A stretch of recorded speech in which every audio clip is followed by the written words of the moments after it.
À Beyrouth, dans le quartier de Bourj Hamoud, les Arméniens témoignent de leur soutien à l'Artsakh, le Haut-Karabakh en arménien.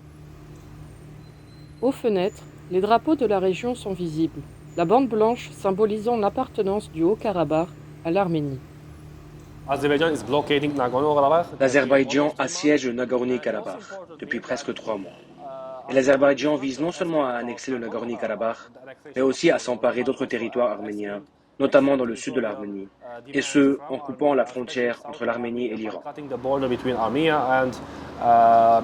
Cela représente une grave menace, non seulement pour les Arméniens du Haut-Karabakh, mais aussi pour ceux vivant en Arménie.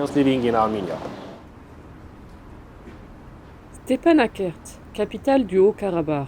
Dans cette région arménienne, la population subit les pénuries alimentaires et de carburant en raison du blocus azerbaïdjanais.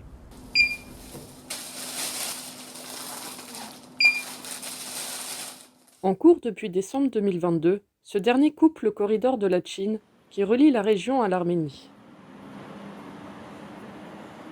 Peuplé en majorité d'Arméniens, le Haut-Karabakh avait été rattaché à l'Azerbaïdjan par Staline en 1921 au sein de l'Union soviétique. En 1991, une guerre éclate entre l'Azerbaïdjan et les Arméniens et se conclut par une victoire arménienne. Mais après 20 ans de négociations, la guerre reprend et l'Azerbaïdjan, aidé par les Turcs et des mercenaires syriens, reprend de nombreux territoires.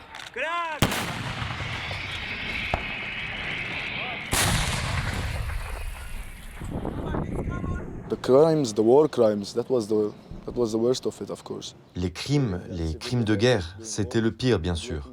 Entendre que des zones civiles avaient été bombardées et se réveiller le matin pour entendre ces terribles nouvelles, c'était la pire chose pour nous.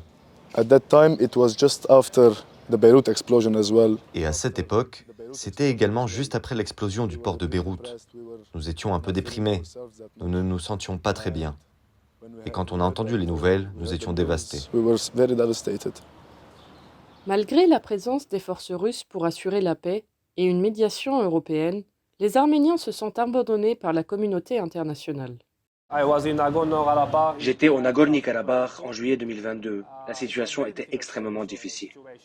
Si les choses restent telles quelles, l'Arménie ne pourra pas survivre. Nous pouvons nous contenter de dire « d'accord, quittez la région » ou nous devons aider ces personnes. Et je crois que l'Occident a beaucoup à faire dans ce domaine. Car toute solution pacifique pour le conflit au Nagorno-Karabakh aura aussi un impact positif sur l'image de l'Union européenne. À terme, le blocus pourrait provoquer l'exil ou la mort de milliers de personnes, ce qui ravive pour certains Arméniens les fantômes du passé.